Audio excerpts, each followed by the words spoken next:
All right, so I have the privilege of having managed the county's environmental lands and acquisition and management program for 15 years. That's what the county brought me in to do. Now I'm actually the parks director of the department called Parks, Recreation, and Natural Resources. So we try to kind of merge all those things together. And what I'm going to do today is just talk about that program specifically. I can talk about the county's conservation strategy as a whole, but I think this one is the most exciting. All right.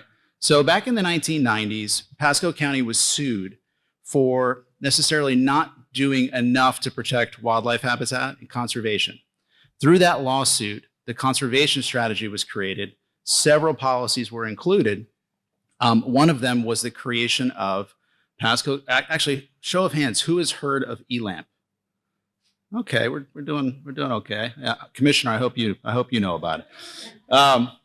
So that program was created along with some additional, more restrictive wetland rules, listed species regulations, and things like that that the county oversees and partners with the state and the federal agencies.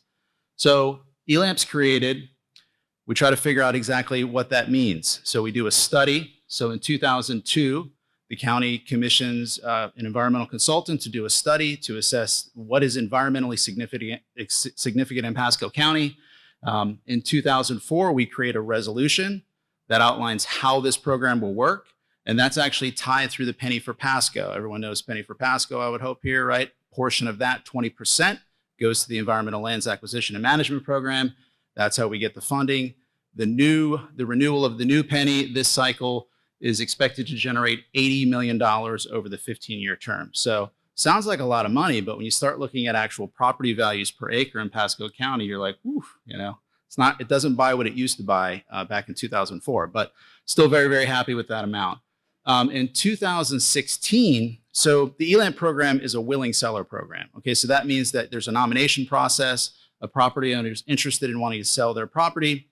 They come to the county. We go through several steps of which a selection committee actually reviews the application. Then it goes to the BCC for approval, and then we acquire it. All voluntary, okay? In 2016, there was a comp plan policy that said you're supposed to do an environmental regulatory action that would help assist the willing seller program. So that program was not that easy to get off the ground because you're talking about a regulatory action that quite honestly would be telling individuals what they can and cannot do with their land if it intersects a certain part of the county that is considered environmentally significant. Well, with the support of the BCC, we actually got that regulation passed. So in addition to the willing seller program, not only do we have that, but when an application comes in for development that is increasing intensity, right? So just think more homes or more uses on an individual parcel. We bring them to the table and we talk about how we acquire their property through the ordinance. There's a whole appraisal process that's set up. I would say that's probably not as fun as the willing seller program where you have a volunteer that's interested, but still very effective.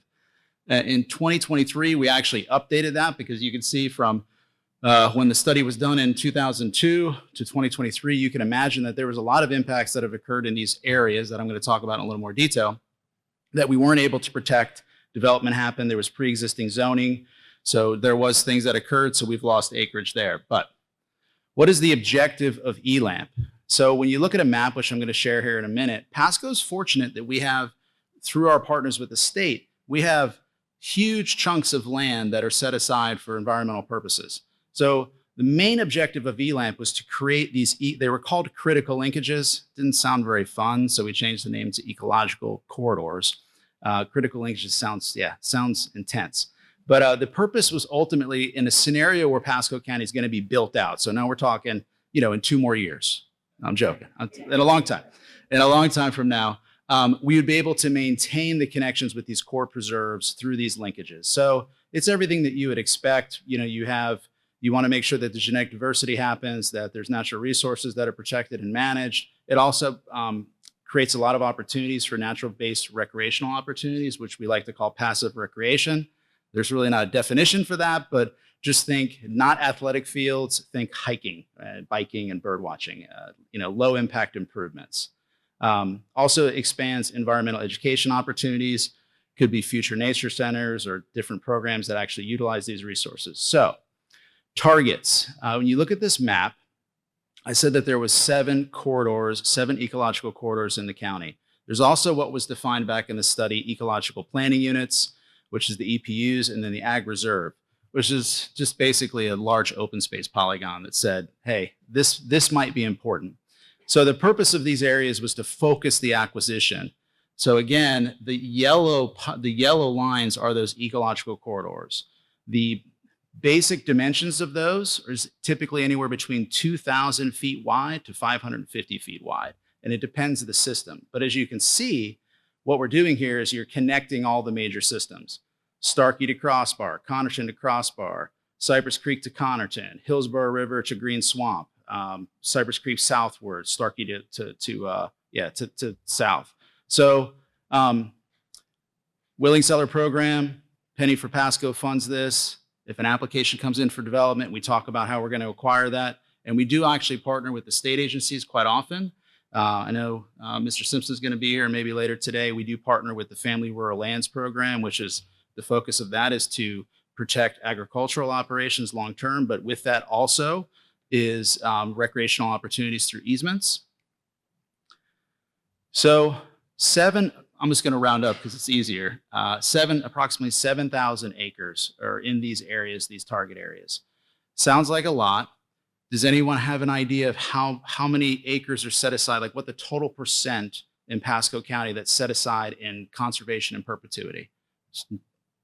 10%? 20%? There you go. I think you know. You're close. Yeah. You might know. Todd, I'd expect you to know. So we're at about 23%. The county's goal is to get to 30% and having a very, very focused approach on targeting areas that make the most sense. You don't want to set aside acreage that is not ultimately triggering, all the bells and whistles for environmental preservation. So we have a very, very specific program. And to date, we're at around 5,500, I'll just say 5,500 acres protected. So that's pretty good. When I took over the program many, many years ago, I think we had 600 acres. So altogether, outside of the ecological corridors, we're around 6,700 acres that the program has protected through the Penny for Pasco. I think that's quite a success story. I see all the surveys that come in from the public, citizen surveys, and one of the major ones is Pasco's developing so rapidly. And I probably don't do a good enough job getting in front of the board to give updates on this, but I think we're doing a pretty good job in terms of focusing protection where it should occur. Not saying that development is not happening, it's obviously happening, but we can point to this program and honestly say that, hey, we're protecting what matters, and you can't protect everything. So very, very excited about the program, happy with the results. These are just some maps of the actual individual corridors. I'm not going to get into it too much, but as you can see, they're mostly focused on riverine and creek systems. That also has tremendous benefits to we talked about flooding. So if you can protect these areas, in some jurisdictions, they say no development with 100 feet or whatever.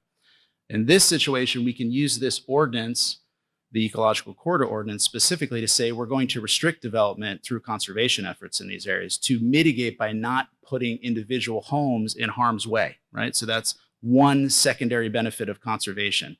Everyone gets really focused, you're doing this for the bugs and bunnies, and that's true, but the net ecosystems benefits that actually come with a program like this they go so much beyond just actually the wildlife piece. So again, these are after the meeting, I can give a little more details on this, but so when we buy property, we have an obligation to manage the property. So that there's a team of individuals that sets prescribed burn plans. We do invasive species removals. We do restoration to kind of revert the property back to its natural state. We do wildlife monitoring surveys in the actual corridors where there's intersections with roadways. There's actually 2 planned on 52 right now, not cheap. But you can't protect land north and south of 52 and not give the ability for these for animals and stuff to cross back and forth, or for water to flow properly back and forth. Typically, it's actually an interesting point. Typically, when you have a water conveyance structure that's in one of these systems, you don't have to do a whole lot extra to ensure that there's a wildlife crossing potential there within the actual property, because in most cases it's a span or a bridge or something like that. And if you design it with enough of a shelf, you can make sure that movement goes back and forth. What's on the table? So I talked about the 80 million, and I would love to sit here and say that that's enough, but we have several projects that are actually going on right now. We have one close to you, Lazy Rocking A Ranch, which is about 700 acres, which is up against the Hillsborough River EPU. That's the Ecological Planning Unit. That's going to be a pretty interesting project. And then north central Pasco, we have 4G Ranch, which is one entire ecological corridor owned by one property owner that we're going to hopefully be able to take down through a partnership with the state through the Family Rural Lands Program. That's going to be a conservation easement. And then the other ones in just various areas are up on the board. We do have one that's out in Hudson that is around 220 acres. Been looking at that property for a really long time. These are all willing sellers, by the way. I didn't actually necessarily list the ones that are brought to us through the development process because we're not exactly sure where those are going to go yet. Some current projects. So working with Florida Communities Trust, because not only do we get money through the penny, but we work through certain grant opportunities to extend our money. Back in the day, Florida Communities Trust was a very, very important program for us. We were able to get $5 million in matching acquisition that we actually turn around and take that right and put into land management. So that means that the general fund does not fund the management. I don't have to go to the BCC. I can just say, hey, we're going to redirect those funds and we're going to put it towards restoration and management and pays for vehicles and all that. So that's the way we can extend the program's funding. But we're doing several hiking trails in all these properties. Jumping Gully, the map here is Jumping Gully Preserve. It's 1,700 acres in the Cruz Lake Basin, if you will. We're going to open that up kind of using like the Swift Mud model and kind of do like a passive recreation approach, maybe some equestrian trails. And then I talked about the State Road 52 wildlife crossings. There's actually two, one that's built closer to the Cody, and then another one that's going to be by 4G Ranch.